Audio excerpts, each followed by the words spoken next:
Góðan daginn og velkomin í hluthafaspjallið. Við sitjum hér aftur félagarnir, gömlu ritstjórarnir. Hann hjá mér, Jón G. Hauksson. Við erum búin að held ég þekkjast í 40 ár eða þar lengur. Jú, það rétt hjá þér. Og við erum Við erum meira en símavinnir. Já, við erum meira en símavinnir. Við erum mættir hér aftur eftir svona stuttli við erum verið að detta hér inn reglulega þó að kannski að verið svona hægagangur í Kauphöllinni, en nú þetta allt að fara í gang. Það má segja að fyrstu vikuna eftir Verslunarhelgi þá svona fer viðskiptalífið að kikka í gang og ég held að við séum nú svona aðeins að sjá merkið það í Kauphöllinni. En Jón, hérna, hvað svona ef við lítum á það sem að gerast í Kauphöllinni? Nú til dæmis eitt sem að við höfum nú báðir að held ég ágætlan áhuga á, enski boltinn. Já, þú ert nú gamall leikmaður með Selfossi og í knattspyrnunni. Já, takk fyrir að minnast á það. Og varst nú líka í Lons, var það ekki United? Jú, hluti af Sigurgöngu Devaf liðsins í Galata. Já, ég fór aldrei inn í það lið, en þið voru þarna, Gunnar var... Frá vegna langvarandi meiðsla, ef ég bara... Gunnar var Andrésson, hann ljósmyndari. Já. Hann var þar, hann ná með sýningu núna, heyrðu, en var það enska boltan. Hvað að gerast þar eiginlega? Já, það sem að eins og ég með þetta, þá hefur það vakið athygli að Herdís... Nú erum við að tala hlutafélagið Sín. Við erum að tala hlutafélagið Sín, forstjóri þar Herdís... Hlutafa leggiði nú við hlustir. Já, og þar forstjóri Herdís Fjærstedt og hún ræðir það, fyrst að við erum að tala sóknir í boltanum, þá ræðir hún það að taka enska boltan yfir, sé sóknarfæri. Hún segir þetta þarna á fundi með starfsmennum, þetta sé sóknarfæri sínar. Það er mikið slegist þetta, þennar rétt þegar boði í háar upphæðir. Og María Björk sem forstjóri Símans sagði hérna við okkur, bara núna síðastlið vor, þá sagði þegar við spurðum hann að því, þetta ekki erfitt fyrir ykkur og þungur biti að missa enska boltan? Þá sagði hún, nei, við erum búin að rekna þetta út, þetta mun ekki hafa áhrif á rekstur Símans. Það sem hins vegar vekur athygli það að Sín ætlaði sér að fá alla ensku áhuga fólk enska boltan yfir auðvitað til Sín með ekki bara enska boltan, heldur að taka viðskiptavini frá Símanum yfir til Sín í gegnum bara Síman og fjarskipti og netið og þess áttar og fara yfir í Sín Plus og svona, það var breytt nafn þarna þessu og sem að ýmsir velti fyrir sig til hvers. Það hékk margt á spýtunni. Aðalatriði samt sem áður það að þegar að fjarskiptastofnun kemur með þetta, hvort sem það til bráðabirgða eða hvað það nær langt, að þú sem hjá Símanum, þú getur fengið pakka hjá Sín varðandi enska boltan en í línulegri dagskrá. Og þetta þýðir það að þeir allt inn að bjóða núna í staðis að fólk gæti ekki hort á enska boltan hjá Símanum. Heldur það að flytja sig yfir til Sínar til þess að horfa á enska boltan. Þá eins og staðan virðist í augnablikinu að þá getur þú verið áskrifandi eða bara verið hjá Símanum og hort á enska boltan, auðvitað þá það bara milli viðskipta, milli Símans og Sínar. En það þó gert í línulegri dagskrá. Sín í raun og veru neitt til þess að vera í þessu viðskiptu við Síman og sem gerir Símanum kleift að selja sínum áskrifendum enska boltan. Já, og missa ekki áskrifendum. Ég var að reyna að lesa í gegnum þennan úrskurð fjarskiptastofu eða stofnunar, ég man ekki hvað Fjarskiptastofa held ég þetta heiti. Var að reyna að lesa í gegnum hann og ég var eiginlega ekki alveg að kveikja á þessum röksemdafærslum. Nei. Enski boltinn það, það miklar tilfinningar í kringum hann og menn mjög tryggur, stór áskrifendahópur sem tilbúið að borga ansi mikið fyrir að hafa enska boltan. Já, og kona mín væri til dæmis tilbúin til þess að borga stórféð fyrir að hafa ekki enska boltan. Hún þekkir það. Það hinliðin á þessu. En þetta samt staðreind að þetta mjög sterkur hópur og þess vegna eru fyrirtækin að yfirbjóða þetta bara verið reglulegu millibili núna í langan tíma að þessi fjarskiptafyrirtæki að yfirbjóða hvort annað til þess að fá einkarétt á að sína þetta. Og mér finnst það svolítið skrítir röksemdafærsla, það eins og þetta sé eitthvað svona almanna heilla mál að það sé hægt að dreifa þessu með þessu. Ég átta mikið á því hvort það snúist fjarskipta leiðina eða efni sjálf. En nú velti maður fyrir sér að til dæmis Sýn hefur staðið sér bara mjög vel á ýmsum sviðum með íþróttaútsendingar. Ég get svo sannarlega tekið undir það. Og það viðurkenna allir til dæmis, Jóna, að þeir hafa haft mikið með það að gera áhuga á körfubolta til dæmis. Í landinu hefur aukist, þeir standa mjög vel að öllum útsendingum varðandi íslenska körfuboltan. Íslenski handboltinn, hann bara súkkaði niður þegar ekki tókst að semja að Sýn sæju það. Já. Og það sýnir að hann fór yfir til Símans. Þannig að já, en hann er alls þeir tóku gaupa yfir. Já, en það er bara alls ekki að gera sig eins og að mínum dóm. En þannig að mér finnst skrítið til dæmis að sko svona íslenskar íþróttir, það sé þessi almanna heilla sjónarmiðum að sko útsendingunum sem dreift á milli stöðva sé eigi ekki við það, heldur það eigi við ensku knattspyrnuna. Maður velti bara fyrir sér röksemdafærslu. En þetta svolítið. En ef við horfum út, sko nú erum við að tala hérna sem hluthafar og rekstur fyrirtækja byggist náttúrulega út af því að þau skilji arði og það á líka við sjávarútvegsfyrirtæki. Annars ég ætla að fara í það, við förum í það núna. En við sem hluthafar viljum við þetta fá arð af okkar eign í þessum fyrirtækjum. Það er bara þannig. Það sem hins vegar í gangi núna að hluthafaverð í Sýn það lækkaði í kjölfarið. Við skulum kannski birta, Arnar, seti hérna, ef við setjum þetta, við sjáum núna að Sýn hefur farið upp aðeins, fór upp í júni eða júli, en hefur farið svona aftur niður núna.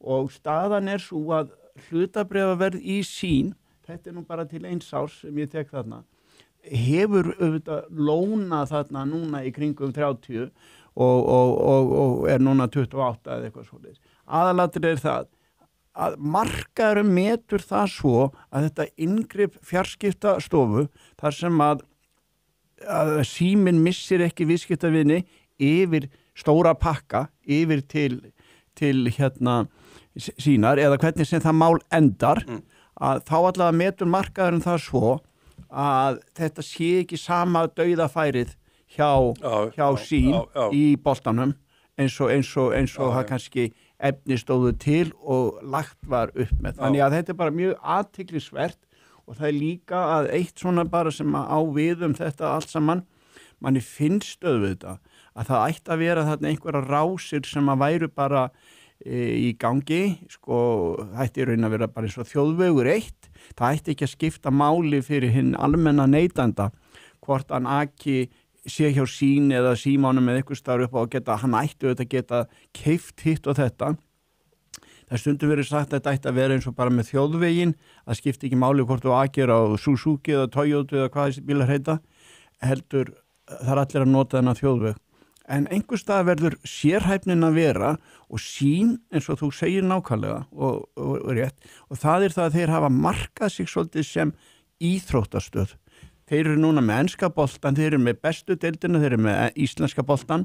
Og hafa staðið sér mjög, eins og ég var að segja. Með ben og allt þetta hafa staðið sér mjög vel. Mjög vel og fullt af fólki sem er bara með Sýn út frá því hvað þetta er öflug íþróttastöð, íþrótt- og afþreyingastöð. Já, svo við kannski förum að ljúka þessu, sko, maður finnst þetta skrítin inngrip frá opinberum aðila í svona einhvers konar markaðssamskipti, maður getur skilið það, kannski að til dæmis landsleikir Íslands séu á einhverju leyti í opinni dagskrá, eða úrslita leikir á HM eins og menn hafa, það er ákvæðið það, úrslitaleikur á HM, hann á að vera í opinni dagskrá. Já, hann er allstaðar. Heimsbyggðin á að fá að sjá. Á að geta séð það, já. En þannig að það eru svona ákveðni viðburð, með þessi úrslitaleikurinn í Evrópu, meistaradeildi Evrópu, hann er í opinni dagskrá. Hann er í opinni dagskrá. En stoppum við ekki lengur við þetta. Ég veit að þið yðar í skínuna að fá að tala um bankana. Já, sko, það sem er nú málið er það að ég hef... Blessaði bankan okkar. Ég skulum fá hérna á skjáin, það ég bjóð til yfirlit núna í morgun. Nú, það er nú eitthvað... Að þú verið að flýta þér. Hvað er þetta í gangi? En við skulum bara, Landsbankinn var með 18 milljarða hagnað núna fyrstu 6 mánuðina en var með 16 sama tímabil í fyrra. Arionbanki með 18,1 en takið menn eftir 9,9 milljarða í fyrra og Íslandsbanki var með 12,4 og var með 10,6. Þeir hafa með öðrum orðum aukið hagnað sinn á núna á þessu tímabili 12 milljarða og það ekkert smáraði í prósentutalinu að fara úr 36 í 48, það næst í 25%. Það sem þetta nú bara rugglingslegt, þannig Arnar við ætlum kannski bara að taka þetta niður, þetta var eitthvað í þessu PDF-skjali þegar ég var þarna inn á PowerPoint, þetta skiptir í gjörðum máli, það mikill hagnaður og það kannski vekur mesta athygli hvað hagnaður Arionbanka hefur aukist mikið, þannig að það sem ég gerði núna fyrir þáttina, ég fór aðeins inn á þetta og þar, ég núna með rekstrarreikning Arion og þar kemur ljós að vaxtatekjur sem náttúrulega auðvitað sem að fólkið horfir á vegna þess að vaxtatekjur banka auðvitað á vaxtakostnaður fólksins og fyrirtækja. Þar hefur vaxtatekjur Arionbanka hafa nefnilega minnkuð 2 milljarða en það sem vekur kannski mest athygli það það að vaxtakostnaður, taktu eftir því, vaxtakostnaður, vaxtagjöld. Bankinn að fjármagna sig betur.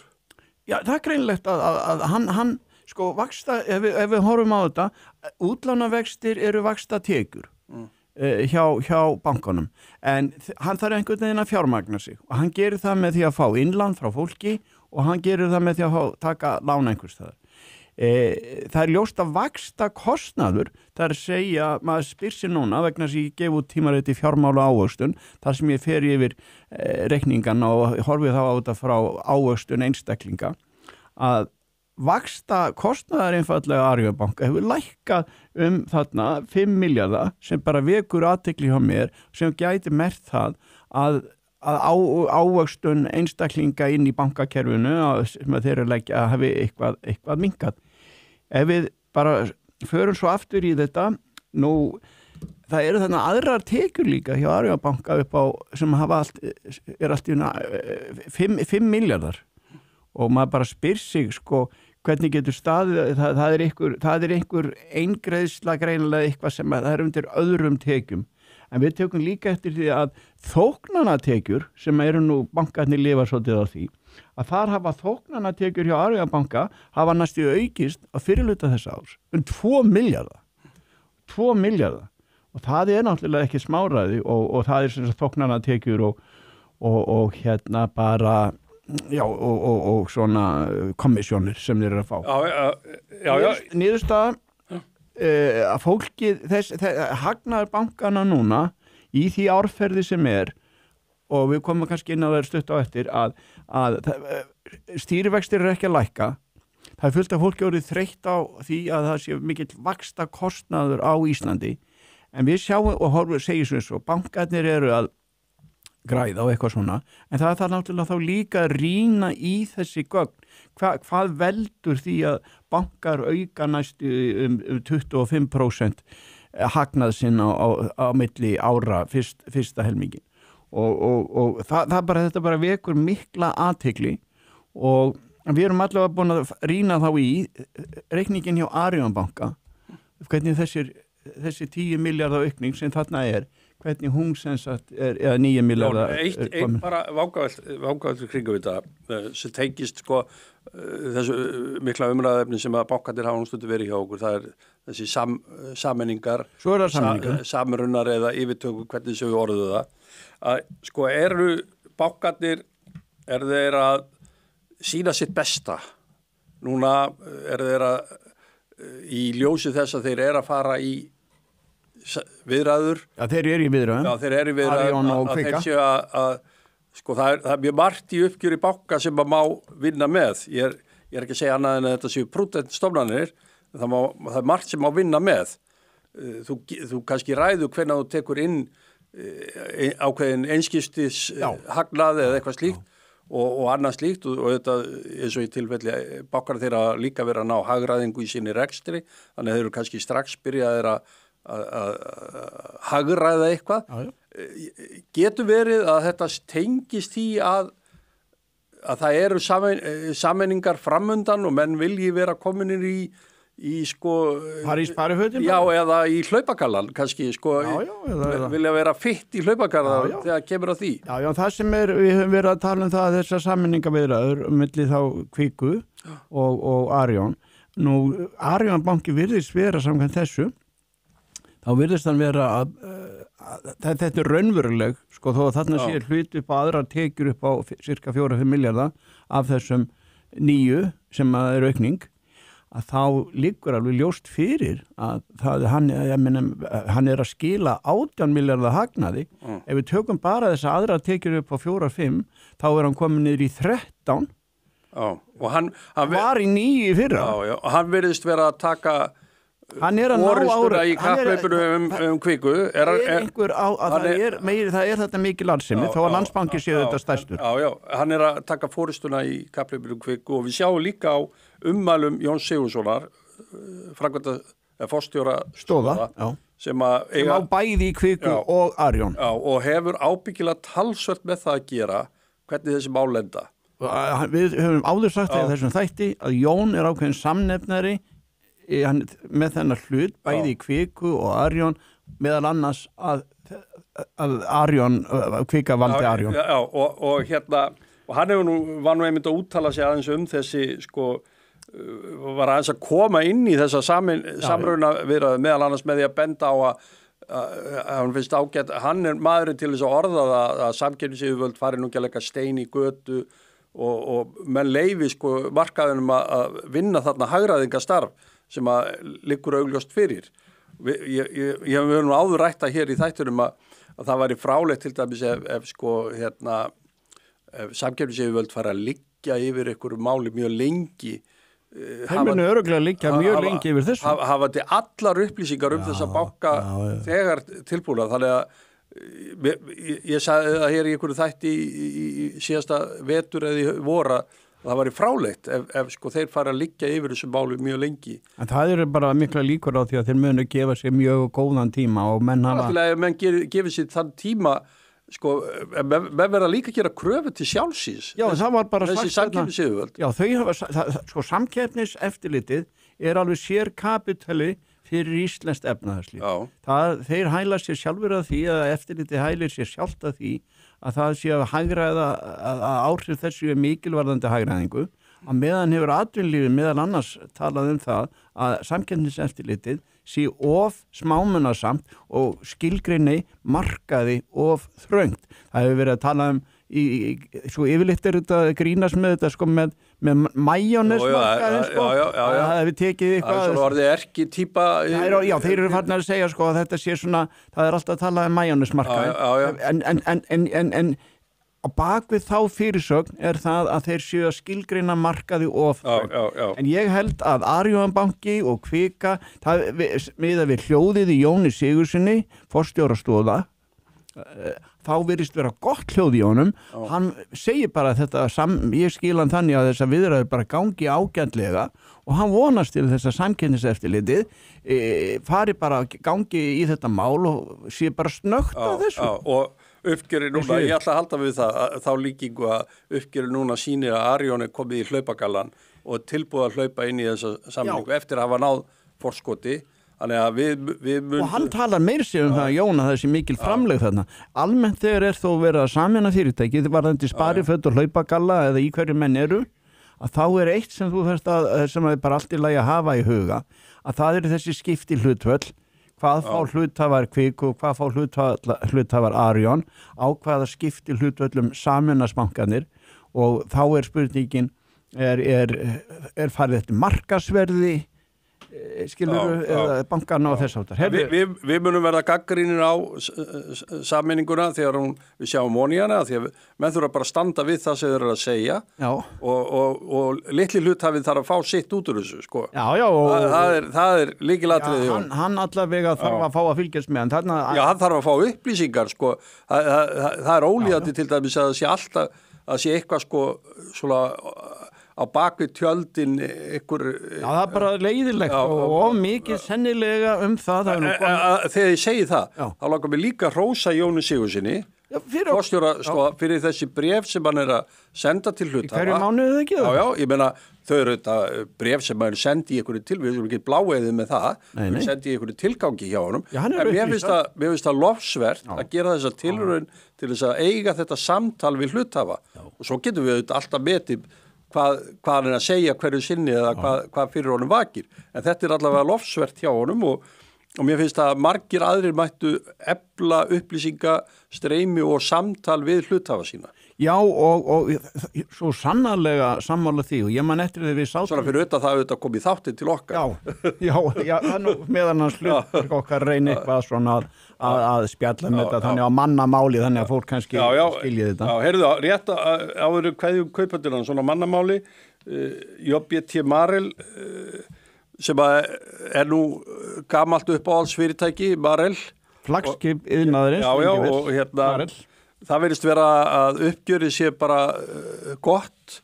Það yfir væntingu. Já, bandaríkjamenn eru sérfræðingar í samruna og yfirtökum og bandarísk fyrirtæki. Þeir kunna þetta rosalega vel og það verðist vera að hún sé að ganga bara vel menn höfðu þetta áhyggjur að því að það er verið að skuldsetja fyrirtæki of með þessari yfirtöku en skuldahlutföllin bara lækka hratt. Þannig að þeir boðuðu það.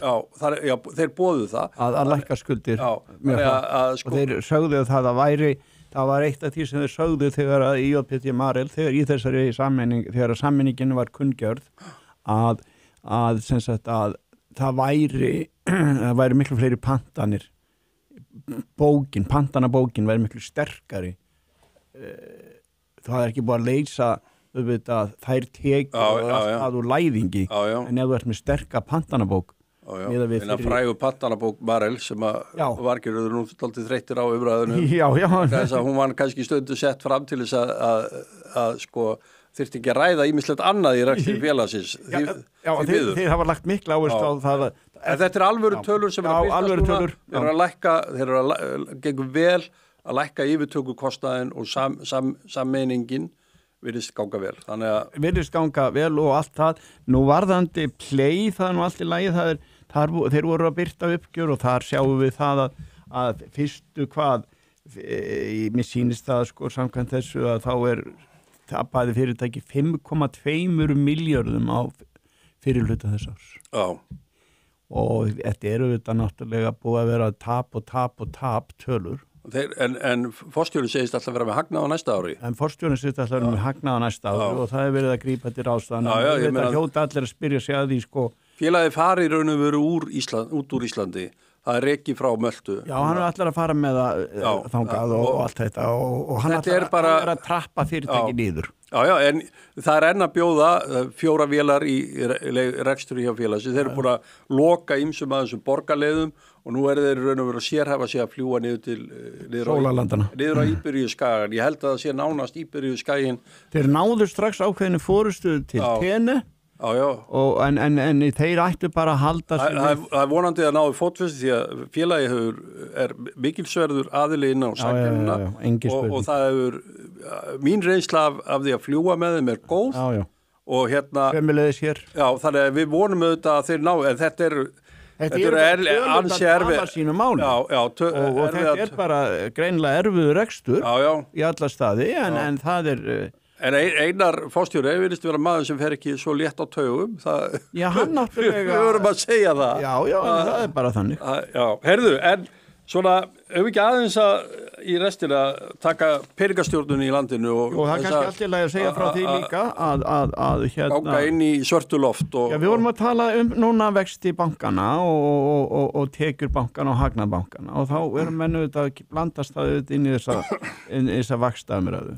Og það alveg ljós náttúrulega að umræða núna síðustu vikna þetta á þá leið að það hefur engin trú á því að Ásgeir og Seðlabanki munu lækka stýrivexti.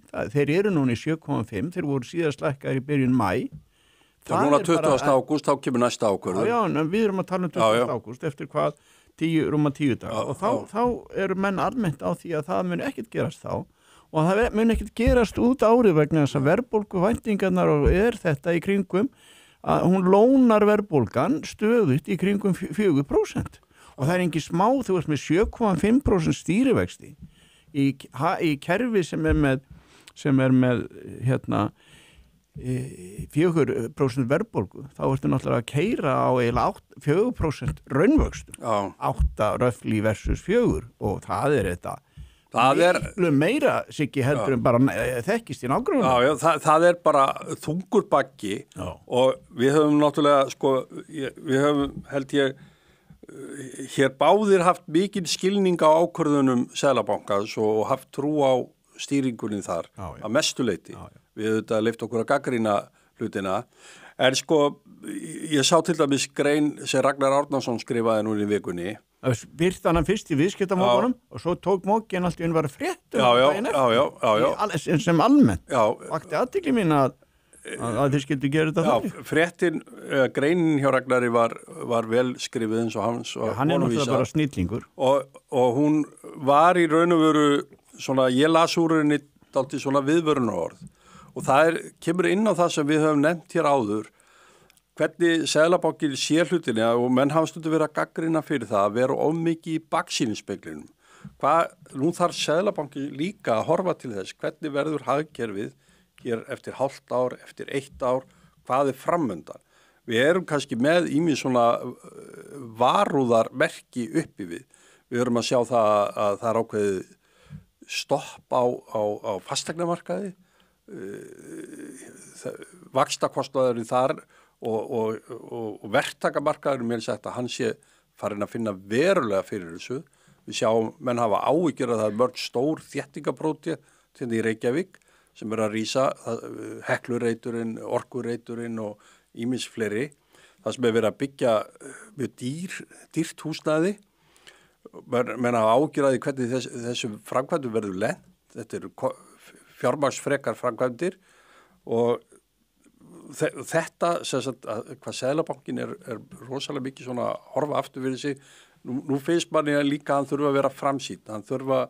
Við erum alltaf að tala þessa lendingu. Ég er nú ekki viss það að Ásgeir væri sammálaðir hér Sigurður að hann horfi bara ég held nefnilega að hann sko Seðlabankanum ber að horfa fram á við í rauninni og horfa Nei, þetta er þetta sett fram sem málefnaleg gagnrýni hér, Jón. Nú heyrið þér að ég var með formála áður en gagnrýni kom, sko. En sko, ég veit það ekki, íslenska krónan er sterk.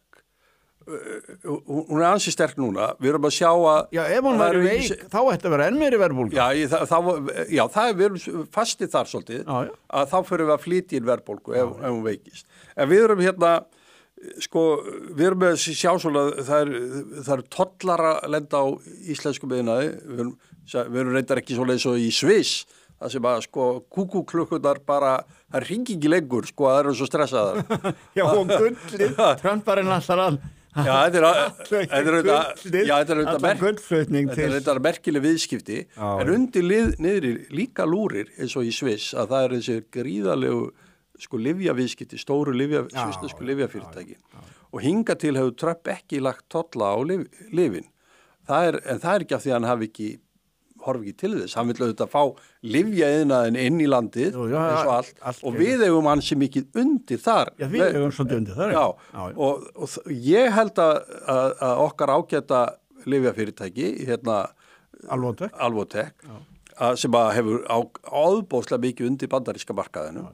Að þar hljótu menn að hafa nokkra áhyggjur, hvernig ákvarðan að taka mun þróast vegna þess að þó að sé ekki búið að setja tolla á lyf ennþá, þá þýðir það ekki að það get ekki komið tollar á lyfin.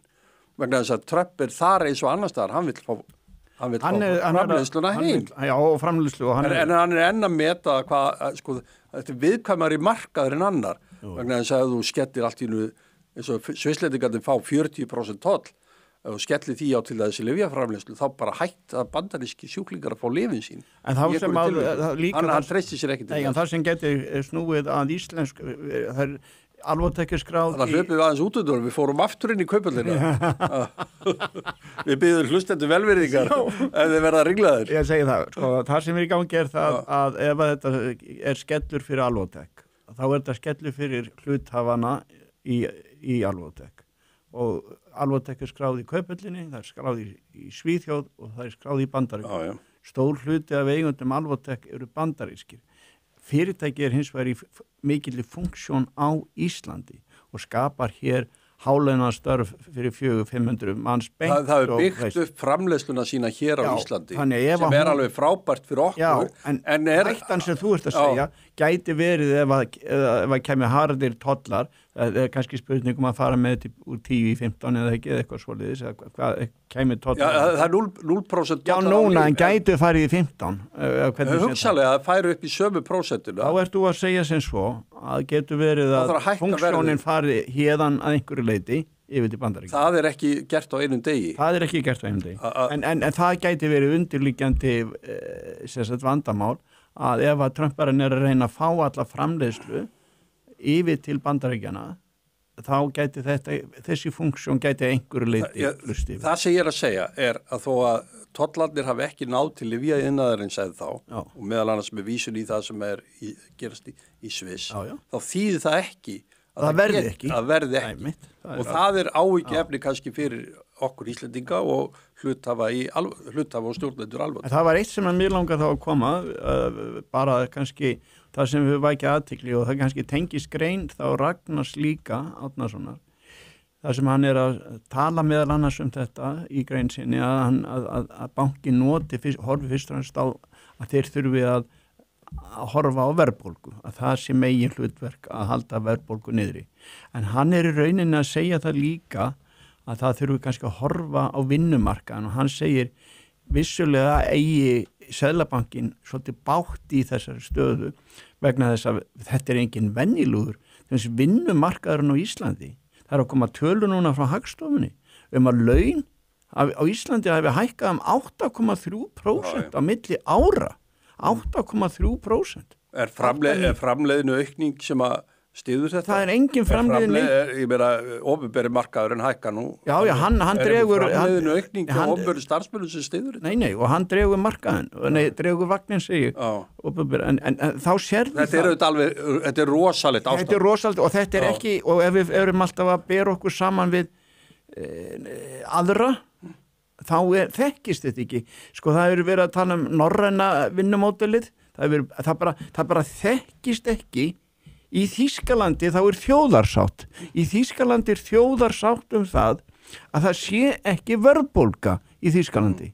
Þeim hefur ekkert gengið kannski alltaf vel með það upp á síðkast. Þegar tóku upp Evróþjóðverjarnir, þá var það saminastöðu í Þýskalandi að lækka laun í Þýskalandi til þess að efla samkeppnisstöðu þýska hagkerfis inn á Evrósvæðinu. Það er nú að því við erum að tala núna Evrópsambandi, er þið sáttu það að fara að lækka laun á Íslandi til að efla samkeppni? Til þess að fella gengið í því, það er bara allt önnur, við þurfum að fara að taka þetta Evrópusamband kannski fyrir. Ég var nokkur harðast í andstæðingur þess.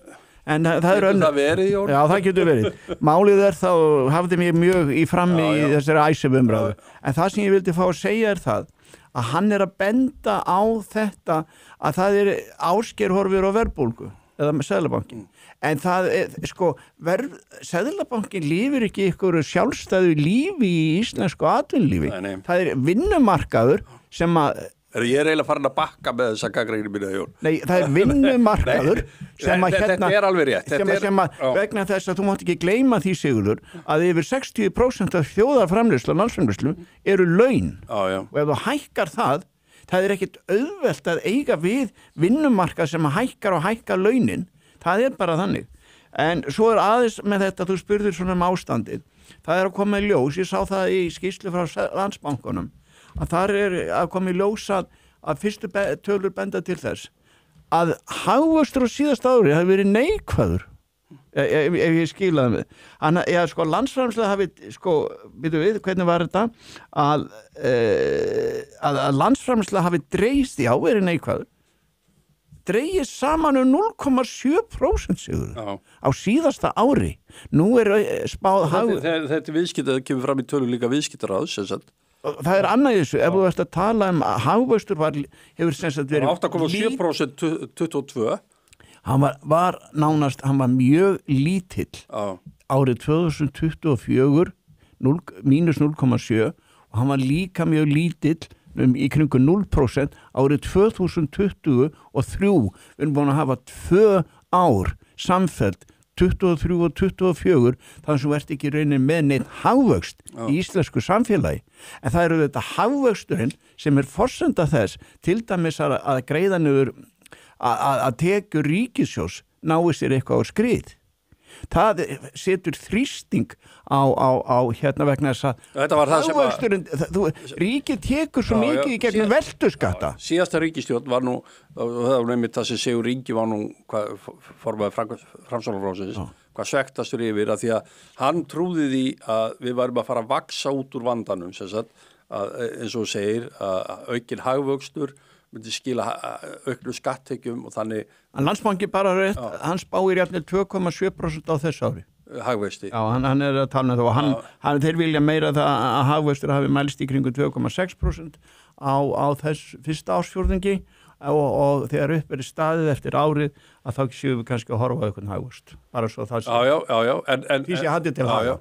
En þú bendir réttilega á hagvöxtu skipti gríðalegu máli fyrir tekjur ríkissjóðs algjörlega fundamental veltu tengda tekjur ríkissjóðs og sko ég veit það ekki kannski ætti ríkissjóður að vera að gefa út afkomi viðvörun núna á hálfa ári maður veit það ekki sko við höfum ekkert verið upptekið við að tala ríkisfjármálunni sem slík þessi skipta náttúrulega hluthafa landsins mjög miklu máli líka sérstaklega ef að það þessi var þetta að fá forráðamenn ríkisstjórnan til að vera heima einhvern tímann til þess að og það bara svona til þess að fylgjast með rekstrinum hér heima Heyrðu, þetta var nú með þessum hætti en hagvöxtur og ég held Erum við búin að tæma Já, við vorum nú eitthvað mér sýnist þetta að vera komið hjá okkur Já, er það ekki? Jó, við ef ekki að ljúka þessu á þessu jákvæðu nótum Við erum vanir að vera jákvæðir við erum brosmyndur og skemmtilegir menn og reynum að vera jákvæðir Já, við erum sammála um þetta, Jón Já, við erum sammála um þessu skemmtilegir og jákvæðir Það er gott að ljúka þessu að vera sammála og við þurfum alltaf að bæta við sko, þó við segjum sjálfur frá Já En að þessu sögðu þá bara þökkum við kærlega fyrir í dag Já, kæra þakkir